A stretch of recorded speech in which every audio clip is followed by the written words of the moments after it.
Before I get into this video, I gotta ask a question, alright? Do you think dragons are cool? Great, then you are gonna love this mod. Ice and Fire is a mod by Alex Mod Guy, same guy who did Alex's Cave and that rat mod.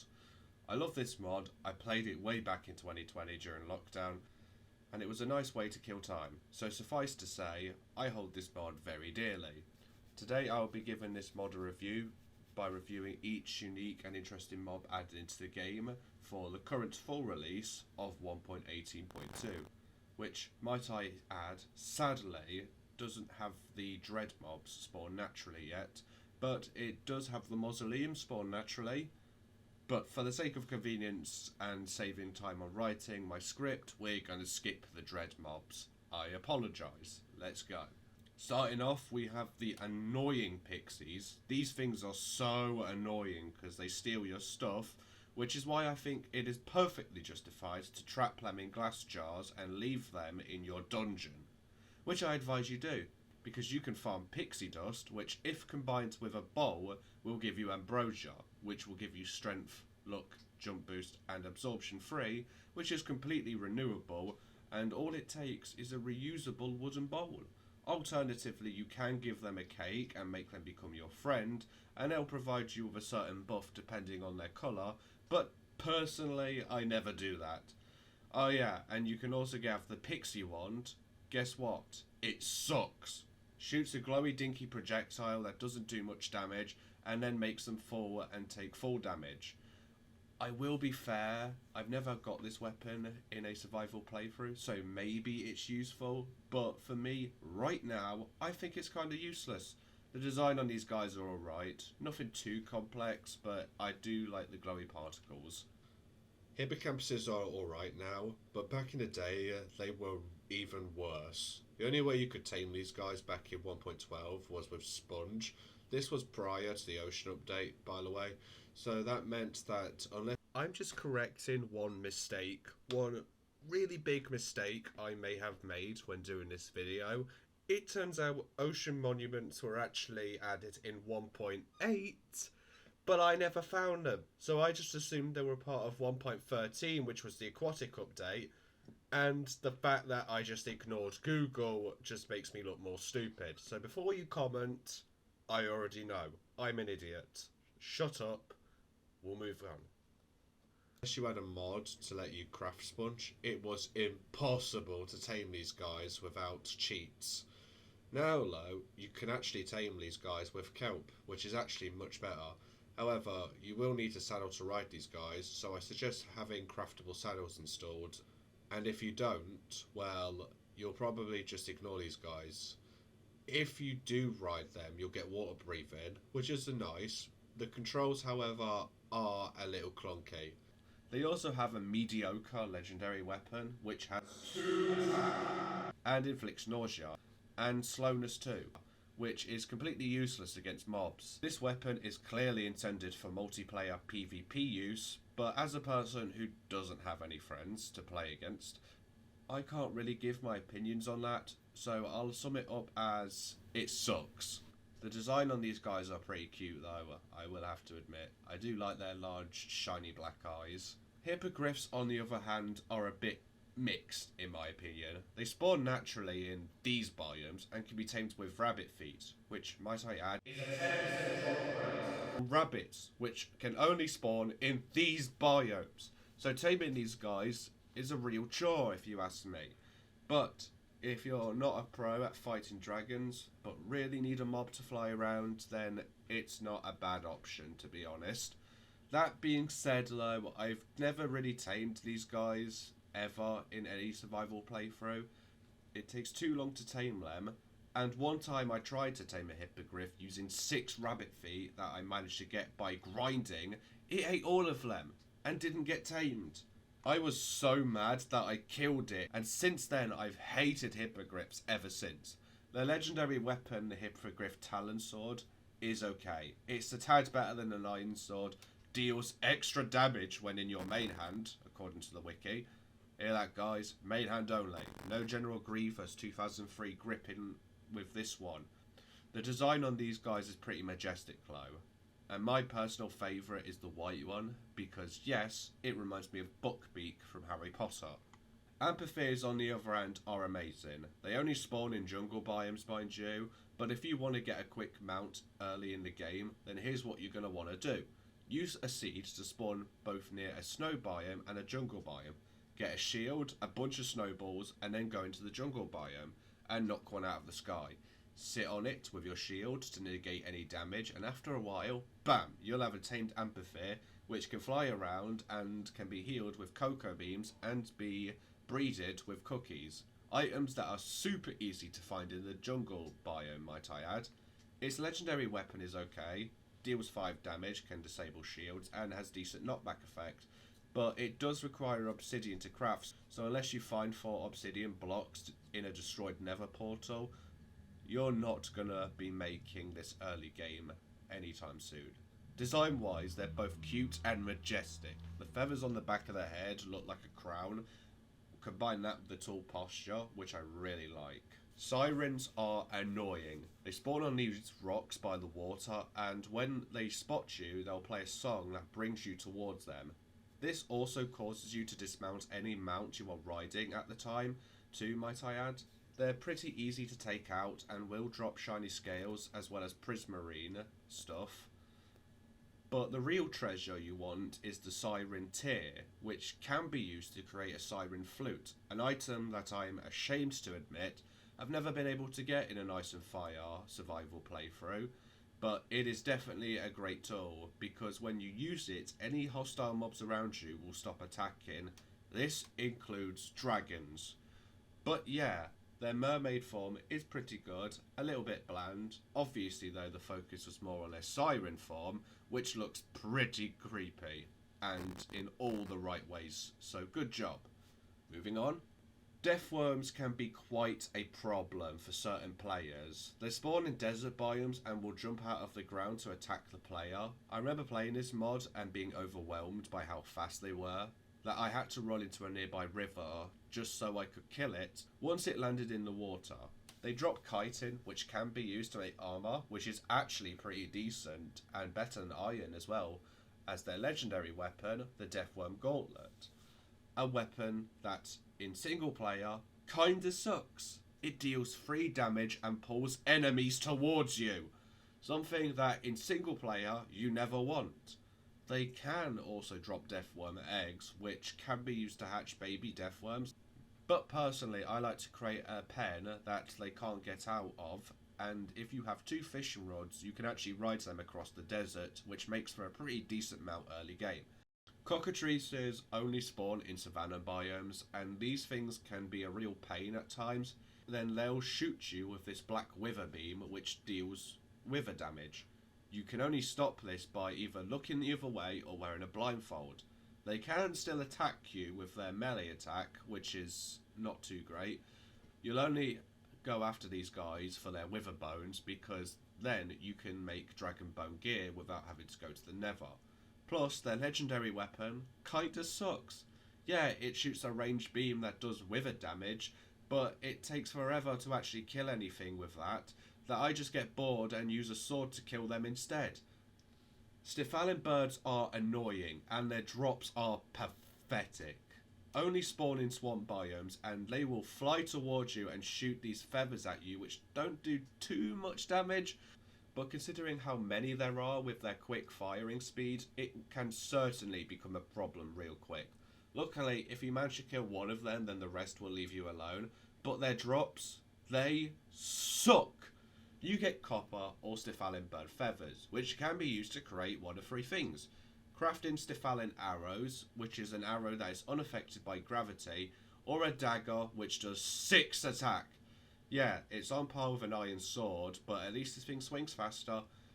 Having used this weapon before in one survival playthrough, this weapon doesn't really feel that great. It is technically better than iron sword, so I think it's a meh kind of weapon.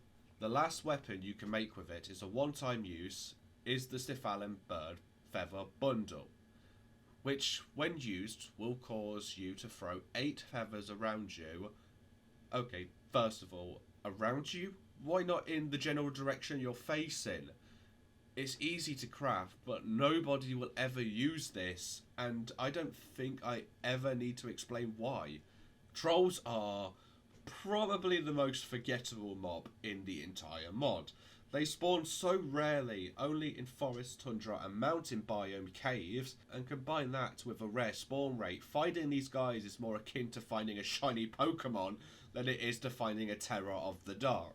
They're immune to arrows, and they can drop either the weapon they're holding or troll leather and tusks, which can be used to create troll leather armor, which is pretty decent and grants extra protection against projectiles. But, like I said, these guys are so rare, and by the time you actually find one, you're probably going to be decked out in better gear anyways, rendering this stuff obsolete. Myrmecs are interesting. They come in different variants like the Worker, the Soldier, Sentinel, Royal, and of course the Queen.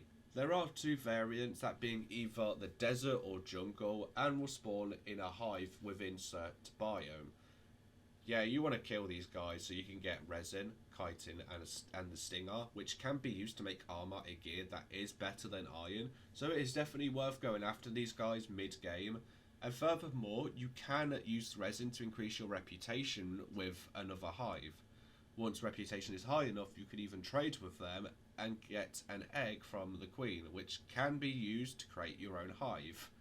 My advice, it ain't even worth it. Sure, you can make your own hive, but the Myrmecs don't really do much. You can't order some to follow you or anything. You can, however, create the Myrmec Swarm, which can be used to quickly summon small Myrmecs, but in the current version I'm on, they just sort of... yeah. It's probably better in versions prior to the one I'm on, but I'm afraid that this does give it the status of useless. Still, it's fun to run your own hive and build it up.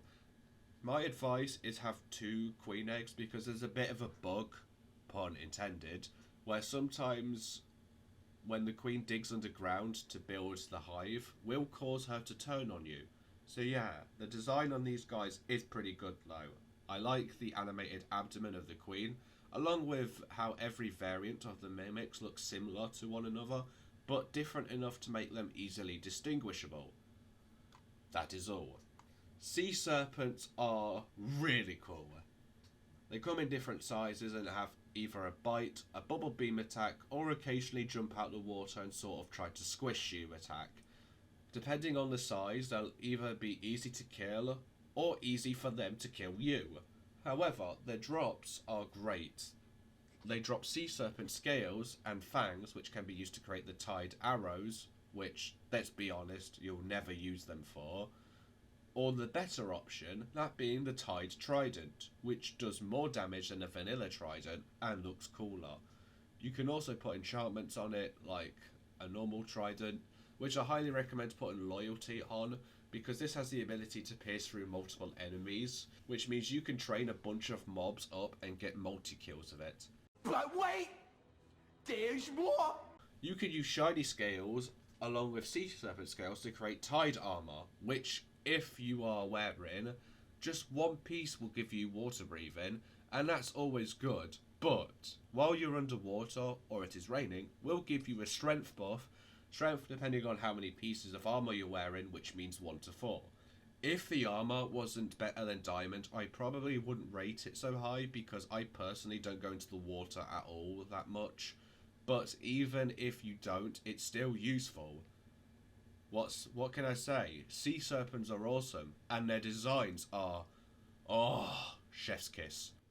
Gorgons are half snake, half women who can turn any mob into a statue, you included. So the only way to combat this guy is to craft a blindfold before fighting them. They can do poison damage as well though, but they're still pretty easy to kill. And once you do kill them, you get the Gorgon Head, which is a single-use weapon that can turn any mob to stone, regardless of how powerful it is. It's a weapon that is super good, but because it's a one-time use, you'll probably never use it unless you have 2 of them. Personally, I put mine up on an item frame and call it a day.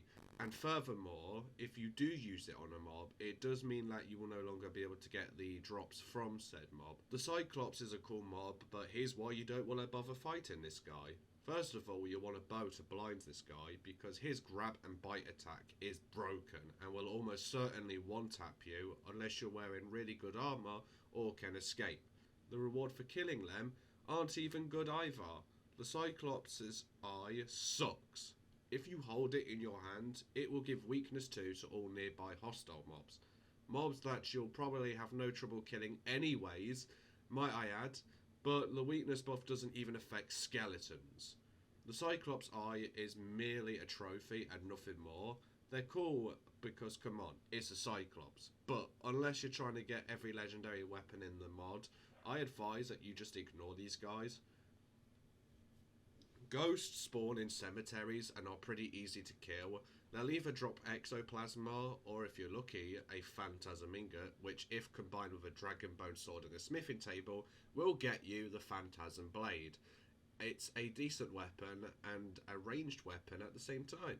However, due to how rare it is for a ghost to drop the Phantasm Ingot, combined with the cemetery spawn rate, you'll probably have better gear by the time you actually get one, unless you're lucky early on in the game. However, I will say that when I played this mod on single player survival, I did manage to get a Phantasm Ingot early on, and I was able to get the Phantasm Sword for a good while, which was really cool. So based on my own personal experience, I think the ghosts are mid. Their designs, though, are brilliant. It looks ghoulish and skeletal, but the cherry on top of the cake is that you can actually see through them, and they also have a really nice glow in the dark. There are 3 variants, that being blue, green and white, with my personal favourite being the green one. So yeah, that's the ghost. Moving on. Hydras are really cool in my opinion, and are up there with sea serpents, gorgons and other various mobs for the risk and reward. Hydras can only be killed by weapons that set them on fire, because if you try to hack away at these guys with anything that doesn't set them on fire, it'll cause their heads to multiply and make them even stronger. Kill them, and if you're lucky, you may get the Hydra Heart, which is one of the best items you can get in Ice and Fire. If the Hydra Heart is in your hotbar, you'll get regeneration, and depending on how much damage you take, that regeneration buff will either increase or decrease. And the best part is it has no durability, meaning it is free regeneration. Do I even need to explain why this is amazing? The Hydra serves as an entertaining and cool boss fight while shooting venom and bite attacks, being not too powerful nor too weak. The whole it has to be on fire in order to damage it is a neat gimmick, and the reward is oh so worth it. The Hydra is amazing, that is a fact. And the design on these guys is fantastic. When I heard back in the day that they added the Hydra, I assumed it was going to be a giant lizard with 3 heads, but it looks more like a snake, if anything. And I like it. It's just a brilliant mini-boss, what else can I say? Moving on. Okay, ladies and gentlemen, we saved the best for last. It is time to talk about the dragons. There are 3 types of dragons: fire, ice and lightning. Fire dragons breathe fire and are immune to fire damage, while ice dragons breathe ice breath, which, unlike fire dragons, the ice spikes are permanent and need to be destroyed, but they are not immune to fire damage, with lightning dragons being just damage. Lightning dragons are my favourite to use because, as stated before, it only deals big damage without leaving fire or ice all over the place. Cleaning up ice spikes are a pain to deal with. The wild dragons are challenging but not too challenging, and are very rewarding, at least with stage 3s. Stage 4 and 5 on the other hand will spawn in underground dens, which you are going to want to have minimap mods, because finding these dens without feels impossible. Usually the way I find these dens is to dig between deep slate and stone in a straight line, and eventually you may find a den on the minimap. Personally, I just prefer to wait till I'm ready and adjust their spawn rate in the config files, because digging in a straight line, sometimes even a full hour, can be quite boring. Killing these guys will require strategy rather than brute force. Personally, I like to dig tunnels around the entire den, so I have a fast way to escape the dragon and get to another vantage point where I can shoot the dragon from a safe distance.